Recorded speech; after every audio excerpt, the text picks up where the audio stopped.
Faith, Hope and Sport, Extra Time.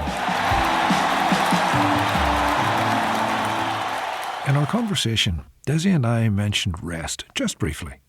Let's think a bit more about that. And maybe about the, sort of sport of walking. We don't have many stories in the Old Testament about people going on holiday, but here's one.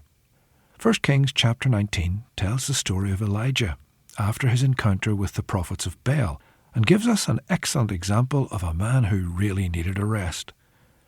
We might think of this chapter as God saying to Elijah, "Life has been punishing you recently. You can't just keep going. What about a holiday?" Chapters 17 and 18 tell us about what has been happening in Elijah's life in the run-up to this chapter. In chapter 17, there's been a drought for 3 years, and the king Ahab, knowing that Elijah prophesied that this would happen, believes that Elijah is at the root of the problem. Consequently, Elijah has been on the run for 3 years.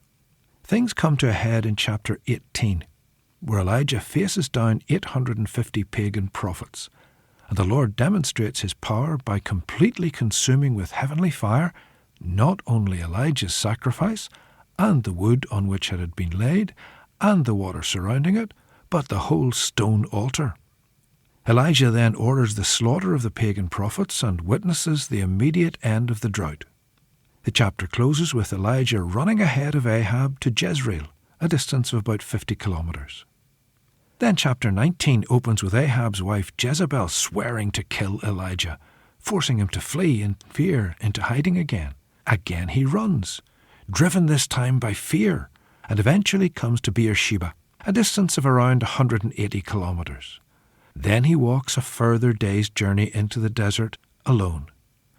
It's no surprise that verse 4 finds him in deep despair and ready to die.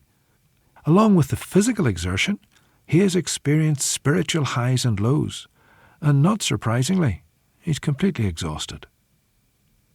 So what does the Lord do? First, he allows Elijah to sleep. Then he feeds him. Then he allows him to sleep again, and then he feeds him again. Now what happens next takes a bit of thought. The Lord commands Elijah to go to Mount Horeb, which is also known as Sinai. Now that's a further journey of around 425 kilometres. That's about 260 miles. But why send Elijah on such a long trip? Well, first that puts Elijah a very long way from Ahab and Jezebel, so he'll be safe from their threats. But just a minute, let's think about the time taken for Elijah to make the trip. 40 days. This means that he averaged a little over 10 kilometres, or around 6 miles per day. That's, say, 2 hours of pretty gentle walking. This is far from a difficult task, very different from the running in fear that has characterised his last 2 trips. We might even say that the Lord has told Elijah to take a walking holiday of almost 5 weeks. I like that, just to get his head cleared. But there's more. In taking Elijah to Horeb and taking 40 days to do it, the Lord is reminding Elijah of the journey of the people of Israel from Egypt to this very same mountain. He's taking Elijah back to his spiritual roots, the place where Moses met God and the law was given to the nation.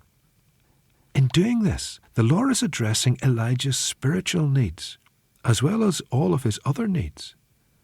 Elijah needs a place to rest, a place of revelation and worship, not only by being reminded of past revelation, but God gives him a personal revelation that will be tailored to his immediate needs. He might well have expected the drama of Moses' revelation to follow, and certainly the wind, earthquake and fire of the second part of verse 11 and the first part of verse 12 seemed to be just what he would have expected. These 3 elements revealed the awesome power of God, and it was good for Elijah to be reminded of these.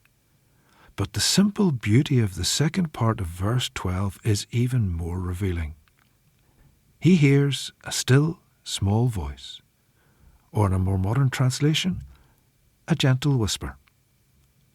What a contrast between the earthquake, wind and fire on the one hand, and the almost unheard voice that makes Elijah cover his face on the other. I love the rabbinic phrase, daughter of a voice, which catches the beauty of the Lord's communication with Elijah here. a beauty that goes beyond mere words. So, what does this gentle voice say? It asks Elijah a question that allows him to pour out his heart, or to get off his chest how he sees his predicament. This emotional release is important if we're to rest well. And the little voice allows Elijah to be utterly honest before God, and actually it shows that he is not fully in command of himself. Elijah claims at the end of verse 14 that he's alone, the only true follower in an otherwise apostate people. But this can't be true. In chapter 18 he's already met Obadiah, a faithful and a courageous man who worked in the very court of Ahab, and he has heard of at least 100 other prophets whom Obadiah rescued. Clearly Elijah had lost perspective, and maybe there was some self-pity creeping in, and perhaps even a little of the pride that goes along with it. He needed to have his thinking corrected, and the Lord does this in verse 18. In this verse, he draws Elijah's attention to the 7,000 faithful followers who will remain in Israel after Elijah has gone. Self-pity and pride are deeply destructive. Neither will allow a person to truly rest. The former is a continual reminder of how awful my situation is, and the latter is a continual reminder of how unfair it is that someone as good as me should be in this awful situation. Both make us unhappy with God, and both need to be expressed openly to God to allow him to get rid of them for us. But the Lord hasn't finished with Elijah yet. Elijah's rest is only complete when he's given a task to undertake. A restful holiday is only a temporary experience. It both restores what hard toil has drained away, and it prepares us for what God has waiting in the future. This is why physical and emotional refreshment are not sufficient. We must have spiritual rest that reorientates our lives to God himself and recenters our thinking on him, not just on ourselves or on our situation. When we're centered on God again, then we're ready to go back into the situation in which he has called us to live. Let's make sure that when we engage in sport, we're doing so in a way that is really restful, truly refreshing. And maybe let's see worship like that as well. Not something we have to work at, but something that gives us true spiritual rest and allows us to go back to everyday life on Monday morning, ready to do all that God has called us to do. Bye for now. I'm off for a wee stroll. See you next time.